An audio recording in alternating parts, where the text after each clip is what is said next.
Hai nakama, One Piece is back.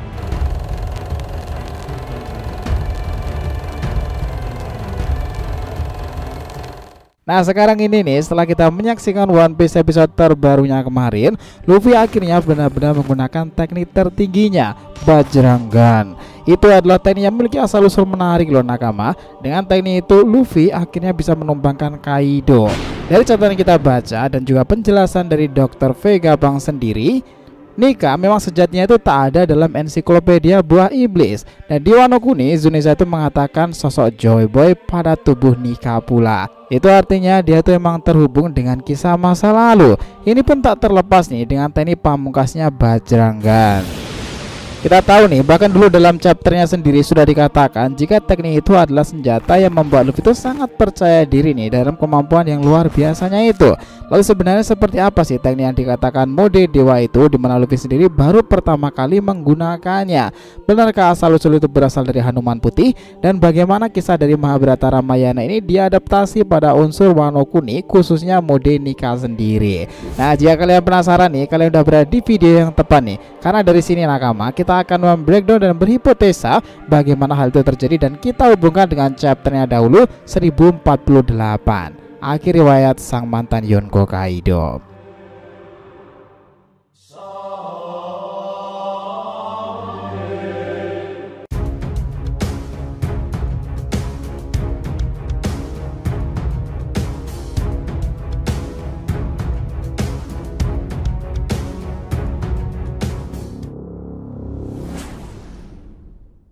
Oke, biar nggak salah persepsi silahkan simak sampai akhir ya. Jangan lupa like, komentar di video ini sebagai dukungan kalian semuanya untuk channel ini ke depannya. Nah jika sudah, terima kasih banyak dan mari kita lanjutkan perjalanan. Nah gini nakama, dalam duel final itu terjadi, sebenarnya Kaido sendiri itu bukannya tak melakukan apa-apa loh. Dia bahkan mengetes teknik tertinggi Luffy itu dengan kemampuannya Kendaiko alias mode naga api, dimana seluruh tubuh naganya itu seperti dilapisi oleh api yang sangat panas, yang bahkan ini lebih seperti mirip dengan lava dari gunung berapi.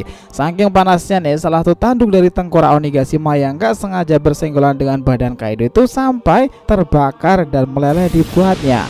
Di sisi lain, Luffy sendiri sebenarnya sudah mencoba untuk memegang tubuh dari Kaido dengan wujud barunya itu.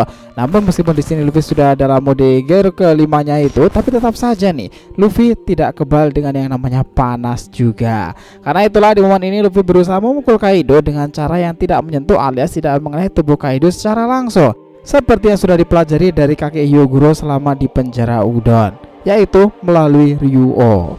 Nah menariknya teman-teman, inilah teknik yang sekarang itu heboh di luar sana. Teknik itu bernama Bajrangan. Kejadian itu Luffy yang sudah berada di puncak-puncaknya menyerang Kaido dengan teknik terbarunya Bajrangan. Sebenarnya nih Kaido menggunakan teknik lagi untuk mengimbanginya, yakni Zoryukain Hake. Cuma masalahnya teknik Luffy itu memang kelewat gila sih kekuatannya.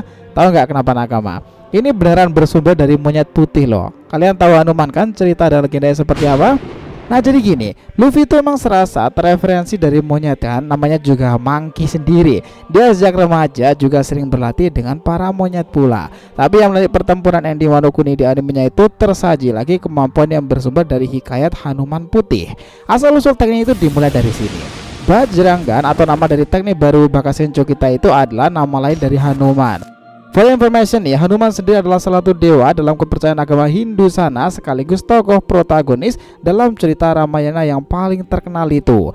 Dia adalah seorang kera putih yang merupakan putra dari Batara Bayu dan juga Anjani. Legendanya itu diceritakan seperti itu. Hanuman itu bisa mengangkat gunung Everest yang begitu besar hanya dengan satu tangan saja. Dalam ceritanya tidak sekalipun dia dapat dikalahkan ataupun didominasi oleh musuh-musuhnya. Dia adalah seorang yang dikatakan abadi, yang bahkan hanya dengan menyebut namanya sekali saja itu sudah cukup untuk mengusir roh jahat, hantu serta kejahatan-kejahatan lainnya. Nah yang menariknya di sini adalah bahwa perwujudan dari Bajrangan alias Hanuman itu juga seekor kera putih, yang mana bisa jadi Oda itu memberikan nama dari teknik itu tentu karena Dewa Nika yang juga identik dengan warna putih pula di sekujur tubuhnya. Nah masih ada satu lagi nih hal yang menarik dari kisah cerita Bajrangan alias Hanuman ini berdasarkan Wikipedianya. Pada saat Hanuman masih kecil, ia itu mengira matahari adalah buah yang bisa dimakan, kemudian terbang ke arahnya dan juga hendak memakannya. Dewa Indra kala itu melihat hal itu dan menjadi cemas nih dengan keselamatan matahari. Untuk mengantisipasinya nih, ia melemparkan petirnya ke arah Hanuman sehingga kera kecil itu jatuh dan menabrak gunung. Nah, melihat hal itu, Dewa Bayu menjadi marah dan berdiam diri. Akibat tindakannya nih, semua makhluk di bumi menjadi lemas kala itu. Nah, para dewa pun memohon kepada Dewa Bayu agar menyingkirkan kemarahan.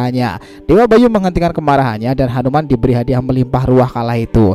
Nah, sementara itu Dewa Brahma dan juga Dewa Indra memberi anugerah bahwa Hanuman akan kebal dari segala senjata, serta kematian akan datang hanya dengan kehendaknya sendiri. Maka dari itu Hanuman menjadi makhluk yang abadi atau Chiragiwin. Itu adalah cerita mitologi yang sangat seru sih. Bukankah cerita itu tidak asing lagi untuk kita juga? Yaitu mirip sekali kan dengan apa yang terjadi dengan Luffy, bakat Senju kita saat masih kecil, di mana dia mengira jika buah iblis Gomu Gomu no Mi itu juga bisa dimakan. Dan pada akhirnya kita juga tahu kan jika buah iblis yang dimakan Luffy itu juga dikenal sebagai Dewa Matahari. Dan juga untuk saat ini Luffy bisa dibilang sebagai makhluk yang abadi layaknya Bajrangan alias Hanuman itu tadi. Itu semuanya berkat tubuh karetnya yang bisa mengeras sehingga tidak bisa dilukai dengan senjata. Karena pada akhirnya nih Hito-Hito no Mi itu memang sangatlah spesial, apalagi jenis buah iblis milik Luffy sendiri. Nah, bahkan loh nakama, tanya tekniknya yang punya legenda Hanuman Putih itu, Nika sendiri juga memiliki legenda khasnya tersendiri pula loh. Karena Vegapunk juga sempat mengatakan kan ya bahwa Nika itu tak pernah ada dalam catatan ensiklopedia buah iblis. Namanya itu hanya tertulis dalam manuskrip kuno yang pernah dibaca oleh Vegapunk. Ratusan tahun lalu di zaman terdapat para budak-budak kuno, mereka ternyata memiliki seorang pahlawan yang dikenal sebagai prajurit mitologis yang menolong para budak-budak itu. Nama prajurit ini dikenal sebagai Nika. Nah, hikayat tentang Nika ini nih sepertinya memang relate dengan kisah Mahabharata dalam cerita Ramayana, di mana di sana ada satu prajurit abadi yang sukar dikalahkan bahkan oleh rajanya sendiri. Dialah Hanuman tadi. Nah, Nika sendiri bersemayam kan dalam mythical Zoan Hito-Hito no Mi itu dan sudah puluhan tahun namanya disembunyikan untuk mengelabui semua orang. Namun Wano Kuni memberikan gambaran lebihnya bahwa Luffy sekarang ini adalah Nika. Kehadirannya sangat hangat dan menebarkan senyuman yang khas itu.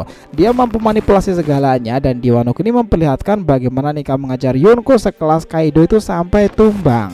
Baik Nika dan Jobe pada akhirnya memang menarik ini, karena mereka itu ingin agar semua ras itu bisa hidup di bawah sinar matahari yang sama, tanpa diskriminasi dan tentu diperlakukan secara adil. Dan keduanya memiliki misi besar yang sama pula kan.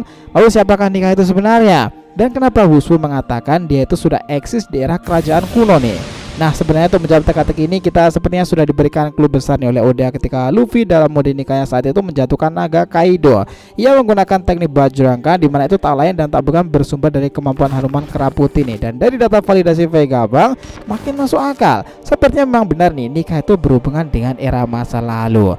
Nah, maybe di kerajaan besar yang sering dibicarakan oleh Vegapunk khususnya di era Void of Century. Menarik sih emang kedepannya. Nah, jadi sekarang ini apakah dengan ending dimana Kaido tumbang ini nanti di episode berikutnya dan Pluton memang ada di Wano Kuni, pada akhirnya Luffy memang tak membutuhkan Pluton terlebih dahulu? Apakah dengan kemampuan Dewa Matahari ini kayak mengisahkan pula tentang Joy Boy itu pada akhirnya cukup untuk membuatnya sampai ke pulau terakhir Laugtail, atau di Elbaf sana nanti dia akan mendapati adaptasinya lagi? Who knows? Itulah misteri terbesarnya teman-teman. Karena untuk dia sampai ke Laugtail, Luffy itu masih akan mengalami perkembangan lebih jauh lagi kan? Apalagi khususnya untuk mengeksplor kemampuan lain nih dari awak kening Dewa Matahari Nikanya itu. Gimana pendapat kalian? So, cukup segitu dulu ya nakama pembahasan kita kali ini tentang asal-usul teknik Bajrangan Hanuman Putih milik Mugiwara Luffy. Nah, jika kalian ada yang ingin ditanyakan, feel free ya tulis di kolom komentar di bawah ya. Oke, saya selalu nakama telah nonton video ini and will be come back again.